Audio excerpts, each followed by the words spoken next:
د کلي هر وګړی د اشغال له شپو او ورځو څخه ډېرې ترخې خاطرې په ذهن کې لري چې یوازې په چاپو او د بېګناه وګړو د شهادت په کیسو سره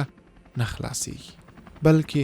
زرمت ولسوالۍ کې د داسې لسګونو ظلمونو او وحشتونو داستانونه د خلکو پر ژبو لا هم پاتې دي.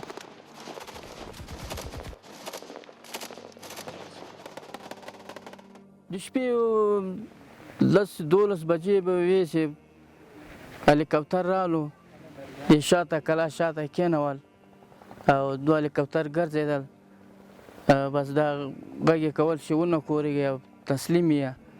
تسلیم شئ او تاسې ایثار یې. بیا موږ په دې زینې کېښودې، په کلا باندې راوختل، ډزې یې وکړې، دا دروازه یې وویسته، د کورو د کړکۍ دا یې وویستې. بس بیا موږ تر زمان دا راووتل، صرف کمیز په غاړه کې نه و،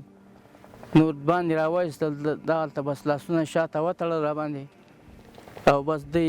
1 ګنټه 2 ګنټې بس تلاشي ملاشي کور صندوقان هر شی بس ایسته راچولي وو د غولې منځ ته.